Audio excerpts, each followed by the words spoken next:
રાજધાની દિલ્હીના માથે તોળાઈ રહ્યું છે પૂરનું સંકટ। યમુનાના જળસ્તર રેકોર્ડ તોડી 208.51 મીટરને પાર પહોંચ્યું છે।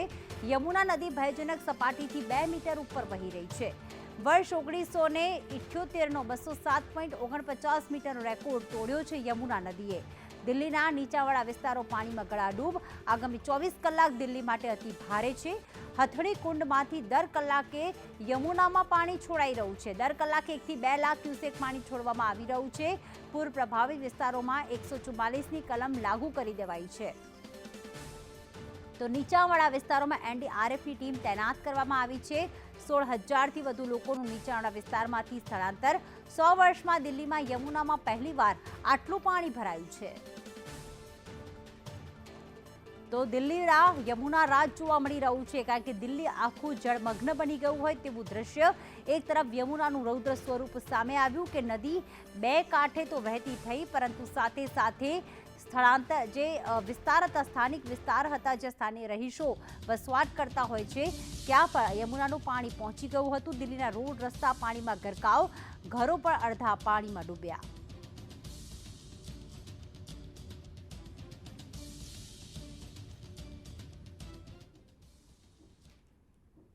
इसका अंदाजा आप इस बात से लगा,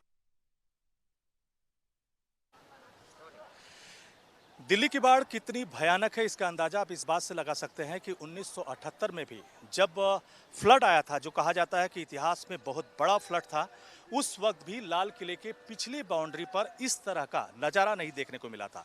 लेकिन आप देख सकते हैं कि जिधर भी आपकी नज़र जाएगी, ये लाल किले के पीछे का हिस्सा है और यहाँ पर बहुत तेज़ी से जो पानी है मूव करता हुआ लगातार इस इलाके को भर रहा है।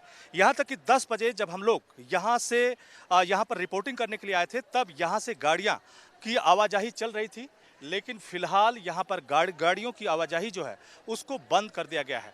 और आप देख सकते हैं कि कितनी तेजी से पानी जो यमुना से बहते हुए लाल किले के पिछले हिस्से में लगातार भरता जा रहा है। इसी तरह से आगे इस लाल किले के थोड़ा आगे जाएंगे तो पुराना किला पड़ेगा, और हम लोग जब रास्ते में आ रहे थे तो उस वक्त पुराना किले के इलाके में भी पानी भर चुका था।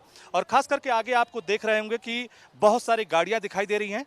दरअसल ये लोग जब ये पूरा रोड चल रहा था 1 घंटा पहले, तब यहाँ से गाड़ियों की आवाजाही चल रही थी और इसी चक्कर में ये लोग यहाँ पर आए हैं। लेकिन अब इस रास्ते को क्लोज कर दिया गया है और कह सकते हैं कि आने और जाने का जो भी रास्ता है वो एक तरह से ब्लॉक हो चुका है। और खास करके आगे फ्लाईओवर का इलाका है, लेकिन इस पूरे इलाके में आप देख सकते हैं कि कितने ज़्यादा पानी भर चुका है। और सिर्फ इसी इलाके में नहीं, बल्कि इसके आगे जहाँ पर आपको इंडियन नेशनल फ्लैग दिखाई दे रहा है, वहाँ पर कभी भी यानी 1978 में इतनी ज़्यादा बाढ़ नहीं आई थी, लेकिन कॉलोनियों में 8 से 9 फुट पानी भर चुका है। यहाँ तक कि उसके आगे के हिस्से में जो यमुना बैंक कहा जाता है, वहाँ पर गौशालाएं हैं, वहाँ पर करीब 24 घंटे से ज़्यादा वक्त से जो पशु हैं वो फंसे हुए हैं और उनको निकालने की कोशिश की जा रही है। करीब 150 से 200 पशुओं को निकाला जा चुका है और कई सारे पशु ऐसे हैं जो लगातार पानी में रहने की वजह से चल फिर नहीं पा रहे हैं और किसी तरह उनको लाया जा रहा है और सुरक्षित स्थानों पर पहुँचाया जा रहा है। तो फिलहाल आप देख सकते हैं कि कितने तेज़ी से जो फ्लड है वो लाल किले की पिछली बाउंड्री पे दिखाई दे रही है। और इसी रफ्तार से अगर ये पानी बढ़ता रहा तो न सिर्फ लाल किला का पिछला हिस्सा, बल्कि जो भी इसके इर्द गिर्द की कॉलोनियां हैं जहां पर कभी भी इतना पानी नहीं देखा गया है, वो पानी उन इलाकों में भी भर जाएगा। यहाँ तक कि आईटीओ का जो पुलिस हेडक्वार्टर है, जो पुराना पुलिस हेडक्वार्टर है, वहाँ पर भी पानी 1978 की बाढ़ में नहीं देखा गया था, लेकिन इस बार पुलिस हेडक्वार्टर में भी पानी जो है वो बहता हुआ दिखाई दे रहा है। यानी दिल्ली की जो पॉश कॉलोनियां हैं वहाँ पर भी जो पानी है वो लगातार भरता हुआ दिखाई दे रहा है। तो कुल मिला के कह सकते हैं कि दिल्ली की सिचुएशन लगातार खराब हो रही है और इस तरह का नज़ारा कभी भी दिल्ली में नहीं देखने को मिला। यहाँ तक कि कुछ लोगों का कहना है कि 1978 में भी फ्लड आया था, लेकिन इस तरह का फ्लड उन्होंने अपनी पूरी ज़िंदगी में नहीं देखा था। तो इस इलाके में जहाँ पर अभी ये कुछ बसें जो फंसी हुई थी, टूरिस्ट बसें हैं, और अपने रिस्क पर कहीं न कहीं लेके जा रही हैं, जबकि सामने आप देख सकते हैं कि रास्ते को ब्लॉक किया गया है और जो भी छोटी गाड़ियां हैं वो नहीं आ रही हैं, लेकिन बस वाले अपने रिस्क पे लोगों को ले जा रहे हैं। तो हालांकि पुलिस के द्वारा लगातार हिदायत दी जा रही है कि लोग ऐसे इलाकों से न गुजरें जहां पर बसों के फंसने का खतरा हो और लोग कहीं न कहीं लोगों की जान असुरक्षित हो।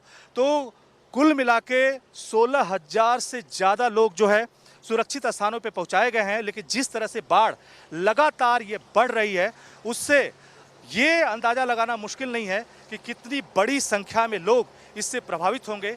यहाँ तक कि जो लुटियन दिल्ली कही जाती है उसके बहुत सारे ऐसे इलाके हैं जहाँ पर बाढ़ का पहुँचना नामुमकिन है, लेकिन पुलिस हेडक्वार्टर पहुँच चुका है। तो इसका साफ सा मतलब है कि इंडिया गेट से महज 1 से सवा किलोमीटर की दूरी पर पुलिस हेडक्वार्टर है, पुराना पुलिस हेडक्वार्टर, वहाँ पर भी बाढ़ पहुँच चुकी है।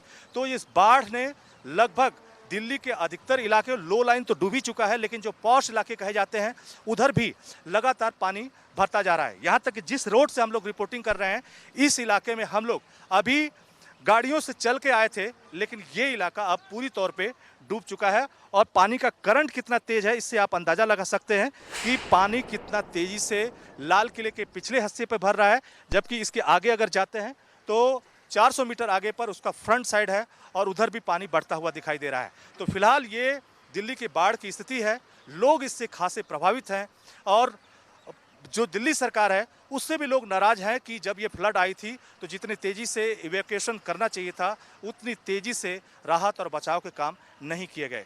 दिल्ली से कैमरामैन राजू चौहान के साथ मैं अजय यादव, संदेश न्यूज।